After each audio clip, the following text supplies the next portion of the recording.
दोस्तों welcome to big stories. Sir Albert Einstein की बात ही क्या है, इसलिए तो टाइम मैगजीन के फर्स्ट पेज पर उनकी फोटो छपी थी और उनको पर्सन ऑफ द सेंचुरी कहा गया था। आपने सर अल्बर्ट आइंस्टीन पर बनाए गए मेरे वीडियो को बहुत ही ज्यादा लाइक किया, इसलिए आप सभी को हृदय से मेरा धन्यवाद। मैंने सोचा कि सर अल्बर्ट आइंस्टीन के बारे में कुछ इंटरेस्टिंग बातें आपको बताई जाए जो मैंने उस वीडियो में कवर नहीं की थी, इसलिए मैं सिर्फ आपके लिए ये वीडियो लेके आया हूँ। देर न करते हुए शुरू करता हूँ। अगर आपने हॉलीवुड फिल्म ओपेनहाइमर नहीं देखी है तो एक बार जरूर देखना। कल्पना करो 1939 में चल रहा था वर्ल्ड वॉर 2 और बिखरे बालों वाले आदमी सर आइंस्टीन ने अमेरिका के राष्ट्रपति फ्रैंकलिन डी रूजवेल्ट को एक लेटर लिखा। उस लेटर में उन्होंने लिखा कि इससे पहले बुरे लोग परमाणु बम का निर्माण कर लें, हमको इसका निर्माण पहले ही कर लेना होगा। और इसी के बाद मैनहट्टन परियोजना की शुरुआत हुई। मैनहट्टन परियोजना शक्तिशाली परमाणु बम बनाने के लिए एक सीक्रेट मिशन की तरह था और ओपेनहाइमर इस परमाणु बम बनाने के ऑपरेशन के बॉस थे। सर आइंस्टीन के पत्र और ओपेनहाइमर के नेतृत्व में अमेरिका ने परमाणु बम बनाया और जिसने इतिहास की दिशा को बड़े पैमाने पर बदल दिया। चलिए अब सर आइंस्टीन के बारे में कुछ हल्की फुल्की इंटरेस्टिंग और सरप्राइजिंग बातें करते हैं। सर आइंस्टीन के पास एक सुपर कूल फॉर्मूला था E=mc², लेकिन दुनिया के सामने ये फॉर्मूला बाद में आया। सबसे पहले तो उन्होंने इस फॉर्मूला को एक लव लेटर में लिखकर अपनी वाइफ मिलेवा को भेजा था। और क्या लिखा था? मैं तुमसे प्यार करता हूँ। और जिस तरह मास और एनर्जी एक दूसरे के बेस्ट फ्रेंड्स है, उसी तरह मैं तुम्हारा बेस्ट फ्रेंड हूँ। दोस्तों आइंस्टीन सिर्फ एक जीनियस नहीं थे, वो एक रोमांटिक जीनियस भी थे। सर आइंस्टीन को 1950 में हॉलीवुड की एक फिल्म डेस्टिनेशन मून में प्रेसिडेंट ऑफ द स्टेट यानी राज्य के राष्ट्रपति का रोल ऑफर हुआ था, लेकिन उन्होंने ये रोल करने से मना कर दिया। सर आइंस्टीन मोजे पहनने से इनकार करते थे। उनका मानना था कि इससे समय की बचत होती है। और एक बार उन्होंने कहा था कि जब मैं छोटा था तो मुझे पता चला कि बड़े पैर की उंगली हमेशा मोजे में छेद कर देती है, इसलिए मैंने मोजे पहनना बंद कर दिया। सर आइंस्टीन की एक बहुत ही ज्यादा फेमस पिक्चर है जिसमें उन्होंने अपनी जीभ बाहर निकाली है। ये देखिए, ये पिक्चर एक फोटोग्राफर ने उनके 72nd बर्थडे पर ली गई थी। इस पर मैंने एक YouTube शॉर्ट्स वीडियो बनाया है जिसका लिंक मैंने नीचे डिस्क्रिप्शन में दे दिया है, अगर आप चाहो तो उसको जाकर देख सकते हो। ईयर 1952 में सर अल्बर्ट आइंस्टीन से पूछा गया था कि क्या वो इजराइल के राष्ट्रपति बनना चाहते हैं, लेकिन आइंस्टीन ने कहा नो, ये एक बड़ी जिम्मेदारी है।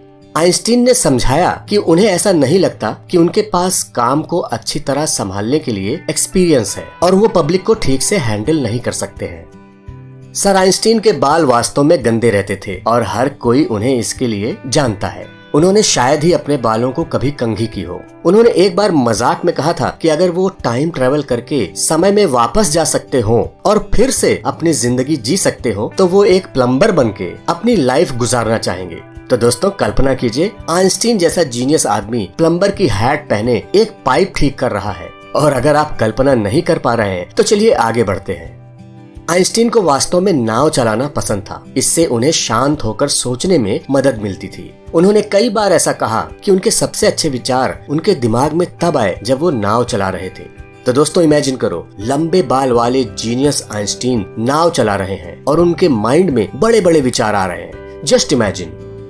अमेरिका में FBI ने सीक्रेट तरीके से सर आइंस्टीन के ऊपर 20 से ज्यादा वर्षों तक नजर रखी थी। क्यों? क्योंकि आइंस्टीन राजनीति में थे और लोगों के अधिकारों के लिए लड़ रहे थे और उनका विश्वास था कि लोगों को उनका अधिकार मिले और उनके साथ फेयर ट्रीटमेंट हो।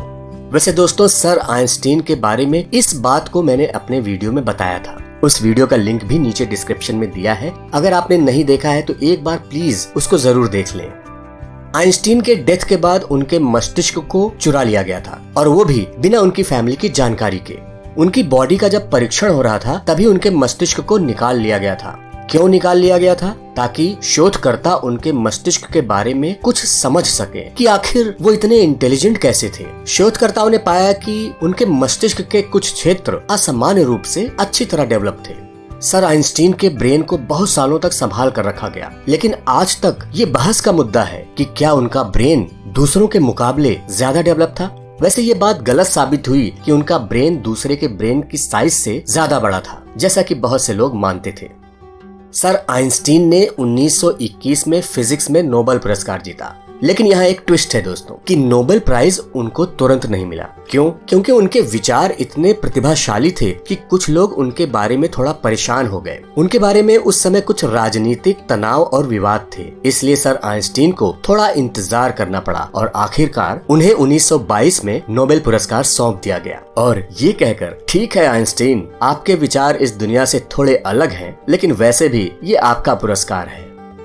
सर आइंस्टीन सिर्फ फॉर्मूला नहीं खोजते थे, उन्होंने चीजों का आविष्कार करने में भी अपना हाथ आजमाया। इसकी कल्पना कीजिए कि वो और उनके एक इंटेलिजेंट स्टूडेंट लियो सिजलार्ड के साथ मिलकर उन्होंने एक फ्रिज बनाया। और वो एक सामान्य फ्रिज नहीं थी, उसमें चीजों को ठंडा रखने के लिए अमोनिया, ब्यूटेन और पानी का इस्तेमाल होता था। भले ही ये सुपर कूल था, लेकिन वो फ्रिज किचन में अपनी जगह नहीं बना पाया। शायद लोग आइंस्टीन के लेवल पर बनाया गया फ्रिज अपने किचन में अफोर्ड नहीं कर पाए। लेकिन तो क्या हुआ, उन लोगों ने कोशिश तो की, क्योंकि कोशिश करना सबसे बड़ी बात होती है।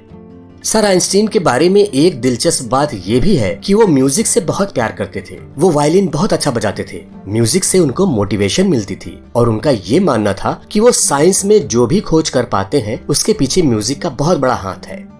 सर आइंस्टीन अधिकांश बच्चों की तुलना में देर से बोलना सीखे और इस बारे में उनके डैड और मॉम बहुत चिंतित भी रहते थे। लेकिन समय गुजरने के साथ आइंस्टीन बहुत ही बड़े, बहुत ही अच्छे स्पीकर बन गए।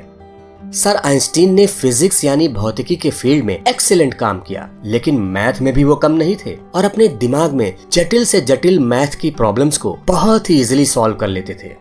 और जाते जाते दोस्तों मैं ये बताना चाहूंगा कि सर आइंस्टीन सिर्फ विज्ञान के शौकीन नहीं थे और उन्होंने सिर्फ साइंटिफिक पेपर्स ही नहीं लिखे, वे बहुत ही अच्छे राइटर भी थे और उन्होंने अपनी ट्रैवल के बारे में डायरी लिखी, दुनिया और लोगों के बारे में बहुत कुछ लिखा।